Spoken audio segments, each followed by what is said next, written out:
എന്ത് നീറ്റ് പരീക്ഷ നെറ്റ് പരീക്ഷ ഒന്നും പറയാതിരിക്കുകയാണ് ഭേദം. പണം കൊടുത്താൽ നേടാൻ പറ്റാത്തതൊന്നും നമ്മുടെ നാട്ടിലില്ല എന്നതാണ് ദിവസവും പുറത്തു വരുന്ന വാർത്തകൾ. കാശുണ്ടാക്കാൻ പരക്കം പായുന്ന ആർത്തിപ്പണ്ടാരങ്ങളുടെ ഒരു സമൂഹമായി നാം അടക്കമുള്ള സമൂഹം മാറിക്കഴിഞ്ഞു. അതുകൊണ്ട് നീറ്റും നെറ്റും നമുക്ക് വിടാം.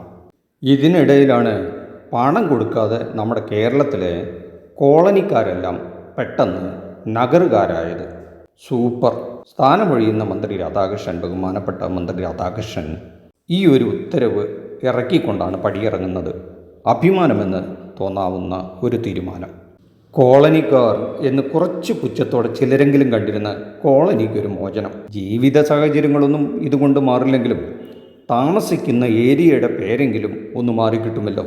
കുറച്ചു കാലത്തേക്ക് കൂടി പലരും കോളനി എന്ന് പഴയ ഓർമ്മയിൽ പറയുമായിരിക്കുമെങ്കിലും കാലം കഴിയുമ്പോൾ നഗറുകളായി തന്നെ അറിയപ്പെടുമെന്ന് നമുക്ക് വിശ്വസിക്കാം. ഈ ഒരു ആവശ്യം ഉന്നയിച്ച് പെരിന്തൽമണ്ണയിലെ MLA നജീബ് കാന്തപുരം മന്ത്രിക്ക് ഒരു അപേക്ഷ കൊടുത്തിരുന്നു അത്രേ. ആ ഒരു അപേക്ഷയുടെ പുറത്തുകൂടിയാണ് ഇങ്ങനൊരു പേരുമാറ്റമെന്നും നജീബ് കാന്തപുരം പറയുന്നു. അതിലദ്ദേഹം വലിയ സന്തുഷ്ടനാണ് പോലും. ശരിക്കും ഈ കോളനി എന്ന പദം അത്ര മോശം പദമാണോ? കോളനി എന്ന് പറയുന്നത് കൊളോണിയ എന്ന ലാറ്റിൻ പദമാണ്. അതിൻ്റെ അർത്ഥം കർഷകൻ എന്നും ഒരു ടെനൻ്റ് ഫാമർ അങ്ങനെ പറയാം. കർഷകൻ എന്തായാലും ഒരു മോശം പദമൊന്നുമല്ല. പിന്നീട് നമ്മൾ കേൾക്കുന്ന ഈ ബ്രിട്ടീഷുകാരൊക്കെ അധിനിവേശമായി പിടിച്ച ആ അധിനിവേശക്കാലത്ത് അവരുടെ കോളനികൾ പല രാജ്യങ്ങളിലും സ്ഥാപിച്ച് അതിനെ ബ്രിട്ടീഷ് കോളനി എന്നും അറിയപ്പെട്ടിരുന്നു. അവർ വന്ന് തമ്പടിച്ചിരുന്നത് ആ സ്ഥലത്തെ ബ്രിട്ടീഷ് കോളനി അല്ലെങ്കിൽ അവരുടെ കോളനി രാജ്യങ്ങളായിട്ട് അങ്ങനെ അറിയപ്പെട്ടു. ഒരുമിച്ച് താമസിച്ചിരുന്ന ഒരു സ്ഥലം എന്ന അർത്ഥത്തിൽ. ആദ്യകാലത്ത് കർഷകർ കൂട്ടമായി താമസിച്ചിരുന്ന ഒരു സ്ഥലത്തെയാണ് കോളനി എന്ന വാക്കുകൊണ്ട് അർത്ഥമാക്കിയിരുന്നത്. അതായത് ഒരു പൊതുവായ നേച്ചറുള്ള ഒരു ജനവിഭാഗം ഒരു പ്രത്യേക സ്ഥലത്ത് ഒരുമിച്ച് താമസിക്കുന്ന ഏരിയയെ കോളനി എന്നാണ് പണ്ട് പറഞ്ഞിരുന്നത്.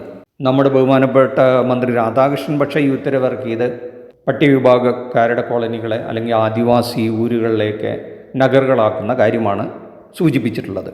എന്നാൽ നാം കേരളത്തിൽ ഉടനീളം സഞ്ചരിച്ചു കഴിഞ്ഞാൽ വിവിധങ്ങളായ കോളനികൾ കാണാം. ഉദാഹരണത്തിന് bank employees colony, railway colony. ഈ പേരിൽ പാലക്കാട് ജില്ലയിൽ ഒലവക്കോടിനടുത്ത് ഒരു സ്ഥലം തന്നെയുണ്ട്. വിയറ്റ്നാം കോളനി എന്നൊരു സിനിമ തന്നെ മലയാളത്തിലുണ്ട്. ആ നഗരവൽക്കരണത്തിൻ്റെ ഭാഗമായി കോളനികളും നഗറുകളും അവന്യൂകളും പഴയ സ്ഥലപ്പേരുകൾക്ക് പകരം നിലവിൽ വന്നിട്ടുണ്ട്. അതുകൊണ്ട് തന്നെ കോളനി എന്നൊരു പദം മോശം പദമായി തോന്നുന്നില്ല. സമൂഹത്തിലെ എല്ലാ വിഭാഗം ജനങ്ങളും ഈ പദങ്ങൾ അവരവരുടെ താമസ സ്ഥലത്തിന് ഉപയോഗിക്കുന്നുണ്ട്.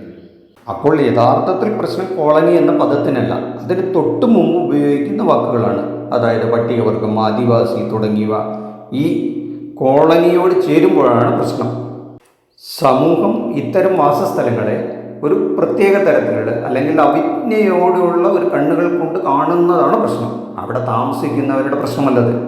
പുറത്തു നിന്നും അവരെ കോളനിക്കാർ എന്ന മനസ്സുകൊണ്ട് കാണുന്നവരുടെ മനോനിലയിലാണ് മാറ്റം വരേണ്ടത്.